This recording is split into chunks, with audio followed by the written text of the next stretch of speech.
Yohanes 12 ayat 1 sampai 11. 6 hari sebelum Paskah, Yesus datang ke Betania, tempat tinggal Lazarus yang dibangkitkan Yesus dari antara orang mati. Di situ diadakan perjamuan untuk dia, dan Marta melayani, sedang salah seorang yang turut makan dengan Yesus adalah Lazarus. Maka Maria mengambil setengah kati minyak narwastu murni yang mahal harganya, lalu meminyaki kaki Yesus dan menyekanya dengan rambutnya, dan bau minyak semerbak di seluruh rumah itu. Tetapi Yudas Iskariot, seorang dari murid-murid Yesus yang akan segera menyerahkan dia, berkata, "Mengapa minyak narwastu ini tidak dijual 300 dinar dan uangnya diberikan kepada orang-orang miskin?" Hal itu dikatakannya bukan karena ia memperhatikan nasib orang-orang miskin, melainkan karena ia adalah seorang pencuri. Ia sering mengambil uang yang disimpan dalam kas yang dipegangnya. Maka kata Yesus, "Biarkanlah dia melakukan hal ini mengingat hari penguburanku. Karena orang-orang miskin selalu ada pada kamu, tetapi aku tidak akan selalu ada pada kamu." Sejumlah besar orang Yahudi mendengar bahwa Yesus ada di sana, dan mereka datang bukan hanya karena Yesus, melainkan juga untuk melihat Lazarus yang telah dibangkitkannya dari antara orang mati. Lalu imam-imam kepala bermufakat untuk membunuh Lazarus juga, sebab karena dia banyak orang Yahudi meninggalkan mereka dan percaya kepada Yesus.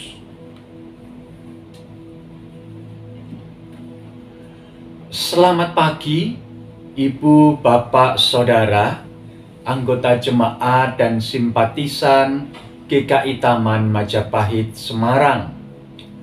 Sejak ibadah hari Minggu Palmarum yang beririsan dengan Minggu Sengsara Kristus, kita memasuki Pekan Suci, di mana kita membaca, kita mendengar, serta kita merenungkan perjalanan Tuhan Yesus menuju tempat penyalipannya, yaitu di Golgota. Hari ini kita akan merenungkan satu kisah ketika Tuhan Yesus memasuki Betania, sebuah kota dekat Yerusalem, di mana tinggal di sana sebuah keluarga yang sungguh-sungguh mencintai dan mengasihi Yesus.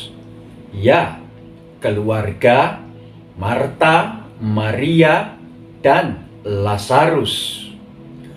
Ibu, bapak, saudara yang terkasih dalam Tuhan Yesus Kristus, Yesus memasuki Betania dan ia disambut dengan begitu banyak orang. Bahkan satu di antara kakak beradik, Marta dan Maria, melayani Yesus dengan luar biasa. Penginjil Yohanes mempersaksikan Maria mengambil setengah kati minyak narwastu, menuangkannya di kaki Yesus, dan kemudian membasuhnya dengan rambutnya. Kita ingat bahwa di mata perempuan, rambut adalah mahkota. Dan oleh karena itu, kita memahami bahwa tindakan yang dikerjakan oleh Maria adalah sebuah tindakan yang begitu berharga.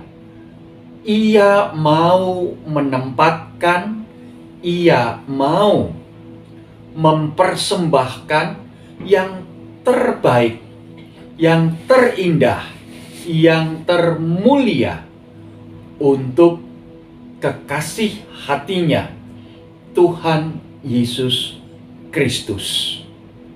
Pertama-tama, karena ungkapan syukur yang begitu dalam, sebab Tuhan Yesus telah membangkitkan Lazarus, saudara laki-lakinya.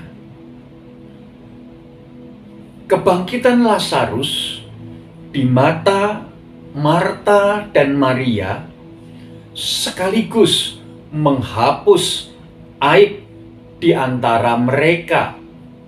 Sebab apa? Hidup perempuan-perempuan pada zaman itu adalah hidup yang susah tanpa kehadiran seorang laki-laki dalam keluarga. Kehidupan para perempuan akan direndahkan, dimarginalkan, tidak dihiraukan. Tetapi dengan kebangkitan Lazarus, mereka mendapatkan respect, mereka mendapatkan penghormatan dari masyarakat sekitar, dan oleh karena itulah mereka betul-betul bersyukur karena perbuatan Tuhan Yesus Kristus begitu dahsyat dan begitu ajaib dalam kehidupan mereka. Ibu bapak, saudara yang terkasih dalam Tuhan Yesus Kristus, penulis Injil Yohanes ternyata juga mencatat respon yang negatif. Pertama, respon yang diberikan oleh Yudas Iskariot. Ketika melihat peristiwa pembasuhan itu, Yudas Iskariot merespon dengan kata-kata, dengan kalimat yang merendahkan Maria. Tetapi juga yang kedua, kita justru juga mendapati respon yang sangat buruk datang dari para pemimpin agama Yahudi. Ada perasaan iri dan dengki dalam hati mereka, bahkan dikatakan mereka juga bermufakat untuk membunuh Lazarus. Sebab karena Lazaruslah banyak orang Yahudi yang kemudian menjadi percaya kepada Yesus. Ibu bapak, saudara yang terkasih dalam Tuhan Yesus Kristus, ketika Tuhan bekerja di dalam kehidupan di dunia ini, akan ada dua respon. Satu respon positif, satu respon negatif. Respon yang positif ditunjukkan dengan sikap Marta, Maria, dan Lazarus, serta orang banyak yang menyambut kedatangan Kristus dan mempermuliakan namanya. Tetapi respon negatif ditunjukkan oleh Yudas Iskariot dan para pemimpin agama Yahudi. Firman Tuhan pada hari ini berkata kepada kita semua, bukankah Allah telah bekerja? Bukankah Allah telah berkarya? Baik di dalam kehidupan ibu, bapak, saudara, kita semua sebagai pribadi, lepas pribadi, maupun di dalam kehidupan gereja kita di GKI Taman Majapahit. Pertanyaannya adalah, bagaimanakah respon kita? Apakah kita menerima tindakan, karya, perbuatan yang indah, yang baik, yang luar biasa, yang ajaib, yang Tuhan Yesus telah kerjakan dalam kehidupan kita secara positif, ataukah kita justru merespon secara negatif?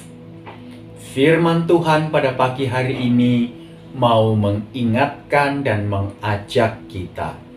Mari kita mengingat, mari kita menyimpan karya Allah itu di dalam ingatan kita, juga di dalam hati kita, dan kemudian kita boleh merespon tindakan-tindakan Allah yang begitu indah, luar biasa dan ajaib itu dengan hati yang penuh dengan rasa syukur, sukacita, dan juga hati yang senantiasa rindu untuk mempermuliakan nama Tuhan. Biarlah melalui pikiran, perkataan, serta perbuatan kita, nama Tuhan senantiasa dipermuliakan. Amin. Mari kita berdoa. Bapa Surgawi, ajar kepada kami untuk memiliki ketulusan hati dalam hidup mempermuliakan nama-Mu di sepanjang jalan kehidupan kami. Inilah doa kami, dalam nama Tuhan Yesus Kristus kami berdoa. Amin. Selamat melanjutkan aktivitas ibu bapak saudara yang terkasih. Tetap semangat. Marilah kita hidup mempermuliakan Allah. Tuhan memberkati. Amin.